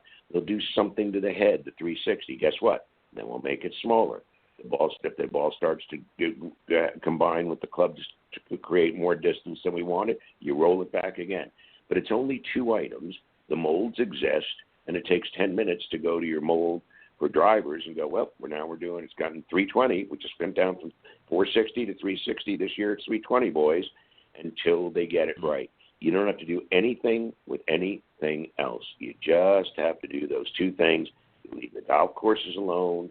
None of this making the greens insanely fast. And insane fast greens, recreational players don't really enjoy that, because if the greens are super duper fast, as they never really were, or there was an intention for them to be, because you can't have fun on the humps and bumps when the greens are fast because you're playing so defensively. But if the greens are of a reasonable speed, where you've got to give it a little bit of a hit to get to the hole, recreational players can do that more easily because they know it'll slow down at the hole. If the green's super duper fast, it can just take off 8-10 feet. That's why golf is so slow at the recreational level. It's green speeds. It's not because the players are bad or they're dawdling. Everybody's three-putting all the holes. It takes up so much time. So for recreational players, you leave everything as it is right now. Let the manufacturers make the hottest ball they can under the rules. Let them make any driver head size they want. You know why? Because Dr. Schmidlap, who shoots 92, is going to shoot 92 next year with that equipment, like he did last year with other equipment. The recreational players don't have the swing speed to compress the ball hard enough to be able to take advantage of the golf ball properties and drivers. Only those 200 players, almost, is the only group that can. Mm-hmm. Yeah, that's true. There's so much truth to what you just said, about the equipment. And I know Jack Nicklaus has talked for many years about that, about dialing, the equipment back, just because it's gotten to the point now. And it adds to the frustration, like you said, with recreational players. They can't, the greens are too fast, and they're just not enjoying it. And if you're not enjoying the game, then you're not playing the game. I want to ask, we're just about out of our time, but I think we can squeak this in. Hopefully you can I'll try watch to whittle this one. Yeah, watch this one down. I'm with you. I want to talk about television coverage and also the internet. How would you change how golf is covered on television and how it's covered off the air, like through social media? What changes would you make, and how would you characterize where things are right now? Well, right now you've got so many voices and so many people and so much clutter, and the host is having to redirect traffic all over the place. And quite frankly, if Jim Nantz throws it to Peter Jacobson, he's watching on his TV next to the green. He's not even looking at the green. He's watching what you're watching at home. And he said, well, it's going to move a little to the left.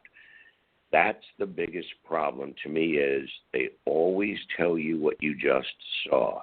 What I want them to say is something I don't know, something I can't tell by looking, even though I'm an avid golfer with a strong golf background. And so don't tell me the obvious stuff. And unless you've got something that's so interesting to say, just shut up. Let the mic pick up the players talking. There's nothing you can add to the sounds of nature and the sounds of players talking on the tee, being able to hear the smash of the ball against the face of the club.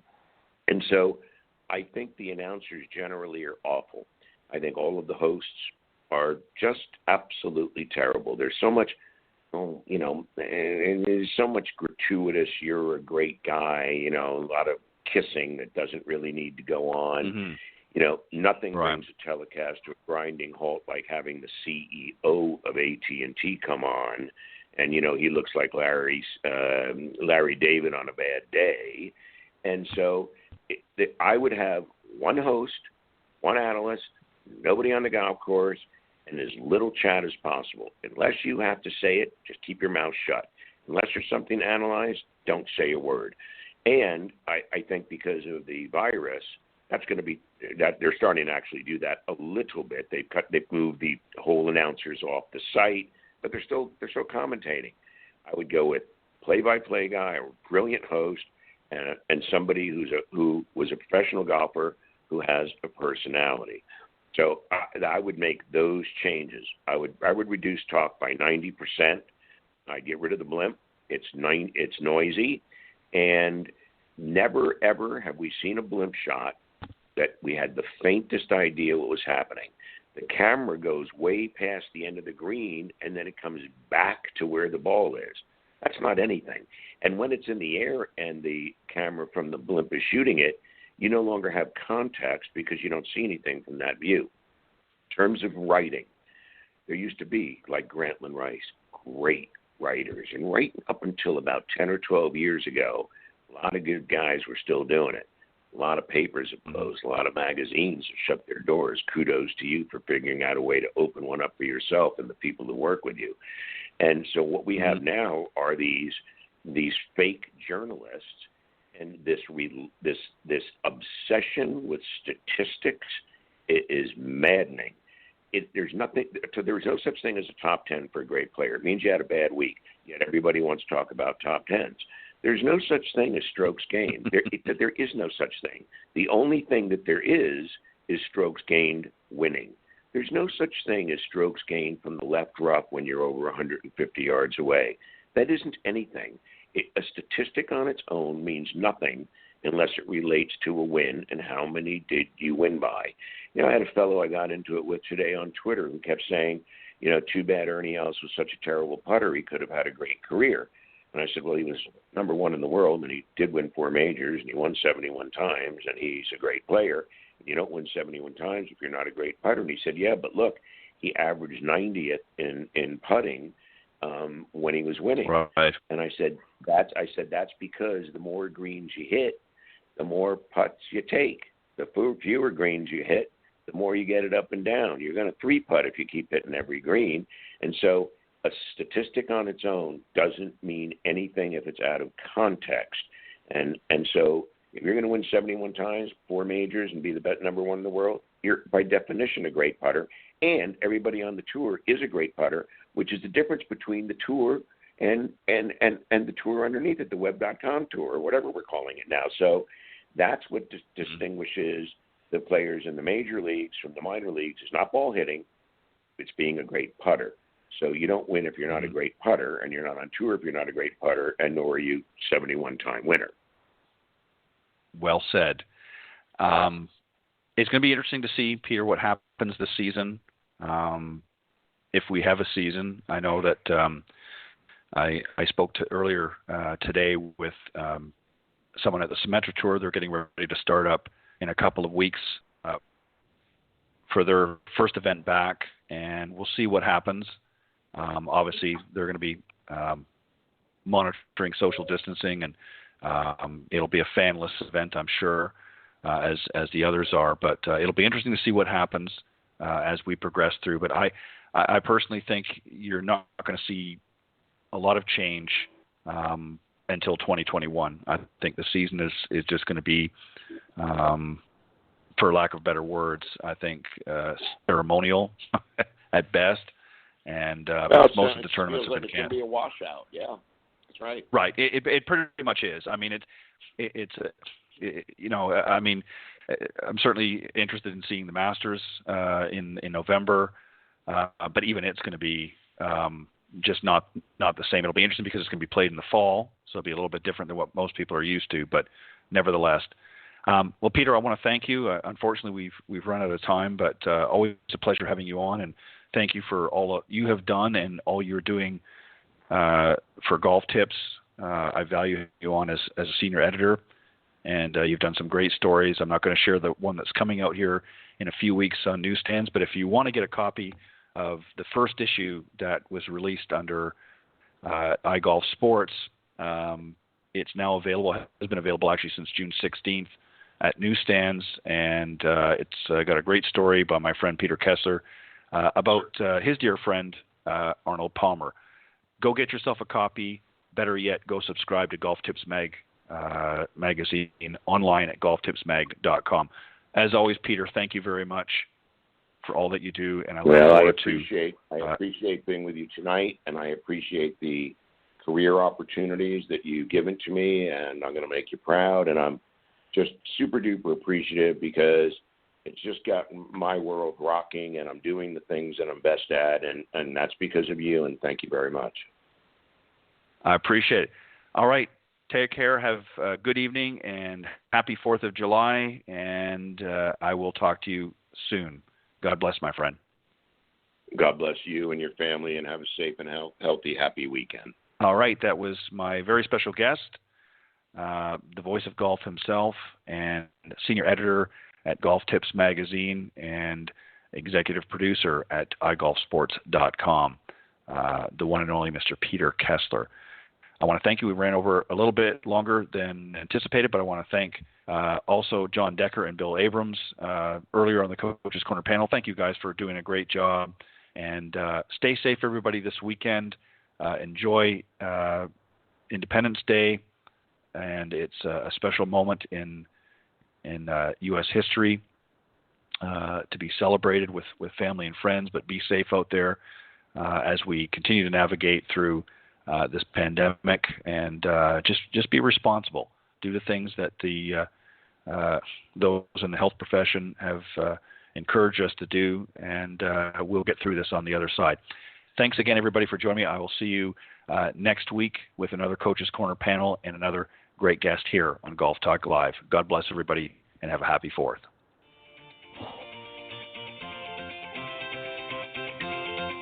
Thanks for listening to this evening's broadcast of Golf Talk Live. Remember to tune in each week at blogtalkradio.com/Golf Talk Live. If you can't join us live, check out the on-demand section for previously aired broadcasts, or listen on any of the following social media platforms: iTunes, Stitcher, TuneIn, CastBox, TalkStream Live, and of course, Spotify. To get updates on future shows and upcoming guests, be sure to visit the show's Facebook page, Golf Talk Live blog. You can also follow me on Twitter at Ted and Buck CEO. Remember to join me live each week for another great broadcast of Golf Talk Live. See you next time. This has been a production of the iGolf Sports Network.